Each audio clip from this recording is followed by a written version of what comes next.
Hi everyone, welcome back. My name is Leonie Poortman. I am a singer-song... What? I keep saying vocal coach first and then singer-songwriter. What? I'm a vocal coach and singer-songwriter, and I just finished my video in Dutch and I'm like, okay, let's go to English now.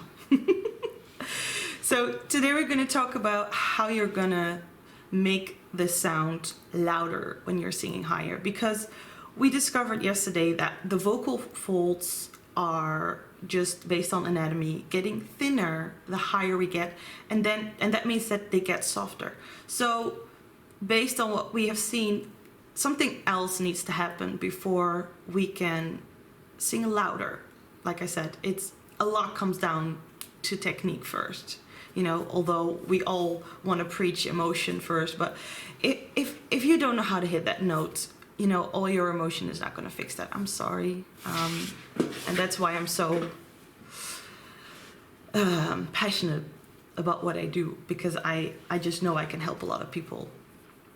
So I got the beautiful, beautiful vocal cords back that we saw yesterday, because you can see what happens and how it works. So we can change the vocal folds. But what we can do is this space that you see right here. If you make that smaller, it's gonna get, the tone is gonna get sharper. And when something is getting sharper, it gets louder. So what we have to do is learn how to make this smaller. And it sounds something like this then. It's like very annoying, very loud. I always use like children or babies that are crying as an example, and I'm sorry for the headphone users right now. I hope you're okay. And the thing is, in a lot of countries you already talk pretty sharp, so the moment you start singing, it's easier to use that. But like in my country, in the Netherlands, we don't really talk loud or sharp for that matter. It's always like we need to tone it down. But if we go to a beautiful neighbor country like the United States of America, and I try to imitate them, hopefully without offending anyone, oh my God, you can hear there's a lot of sharpness in that sound. And I also want to come back to when I got a lot of critique from the Ukraine when I reacted to their song of the Eurovision song. Sorry, words are gone right now. The Eurovision song that they chose, whatever, is that they were, everyone was telling me, oh, this is a technique, it's called white voice, and you should know that because you're a vocal coach.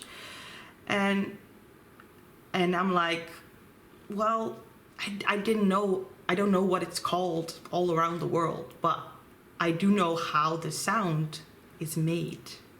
So that's what I want to talk about today, is how can you utilize that sound into your singing, because it's very, very important in singing.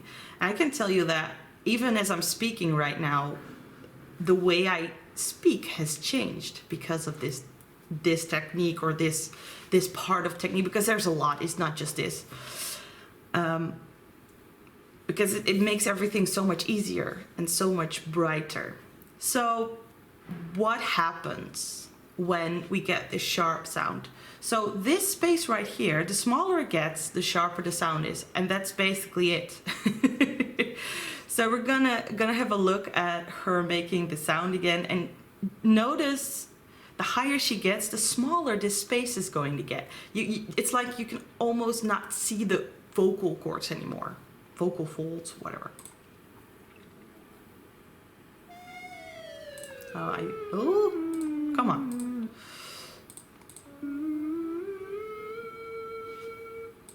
Okay, now she's gonna go higher, and notice what happens. Notice what's happening. Come on.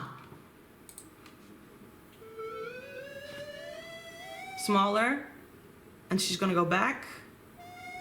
You see? I'm so used to pointing with my hands, but I can't right now. So you see that this space, when she does that, is getting smaller. And it's not that easy, of course. I'm just like, no, that's not, of course, not how it works. And there are a lot of ways to learn this. And one of the things that I always use is like,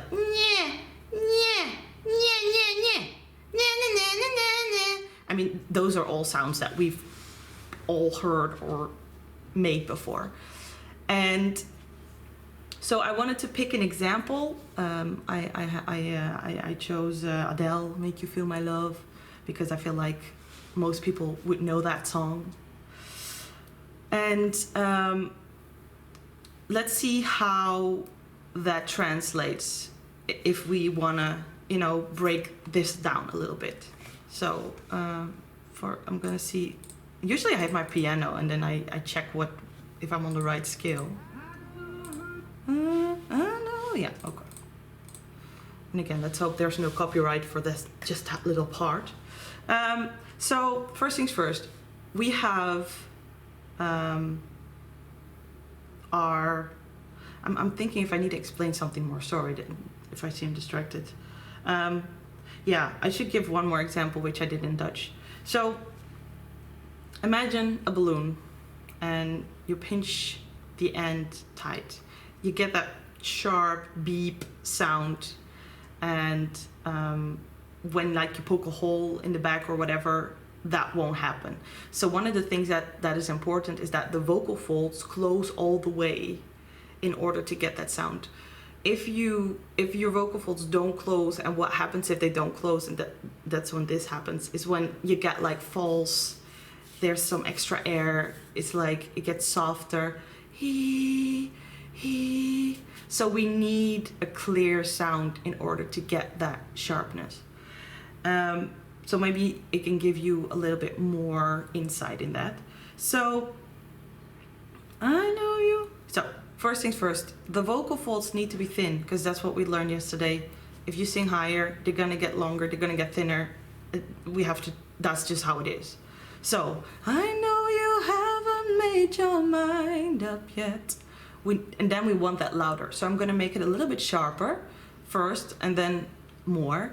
I know you haven't made your mind up yet. You could hear it's getting louder already. So when I do this like a lot, I know you haven't made your mind up yet. It's, like I said, it's very annoying, it's very loud, it's very exaggerated, but we need that in order to learn. And also, the higher you sing, the more you're gonna need. That's just how it is.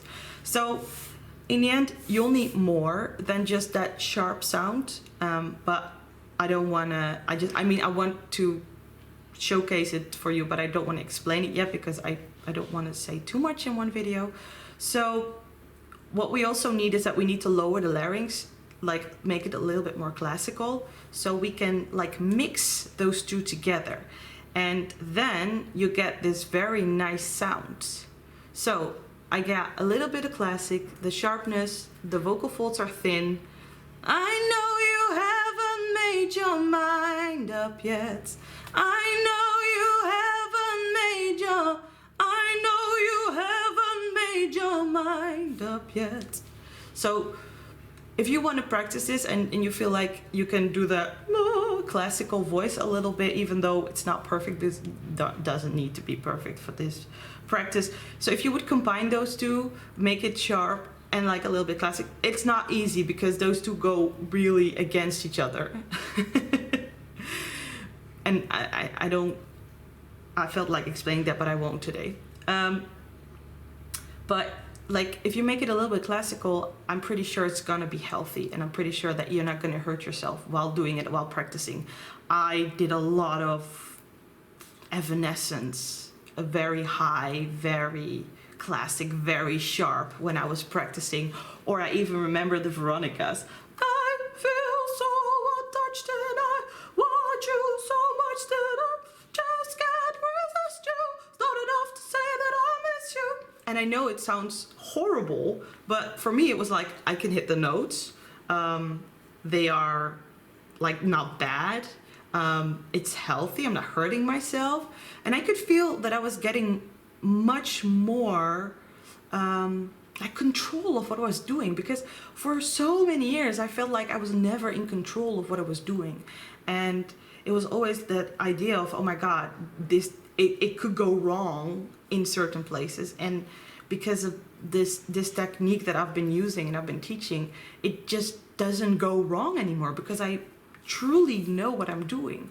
So how I approach this is that I have all these ingredients. I have all these different parts that and sounds that we're gonna need to make like the sound that you like. So what I always say is like, I want to give you the ingredients, and then I want you to make the recipe out of it, the recipe that you would enjoy, the sound that you would enjoy. So whenever I give my opinion on something, I feel like it's not important because it's just that, it's my opinion. So that's why I'm sometimes a little bit like, oh my God, why are people attacking me for my opinion?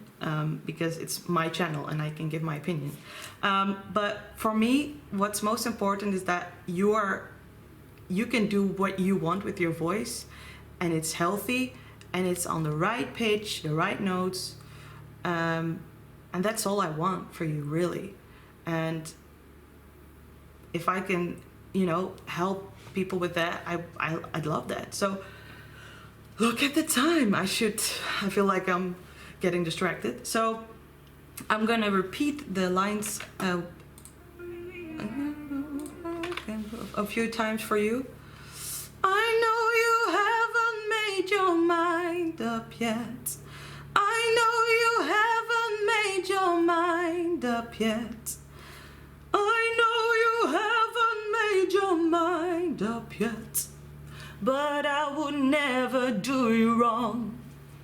So I do hope that it was informative, and I hope I explained it okay. If not, let me know please in the comments. For me, this stuff is so like normal that sometimes I can go too fast or say too much. So I'm trying to reel myself in a little bit, but I hope you enjoyed, and I hope to see you tomorrow. Bye.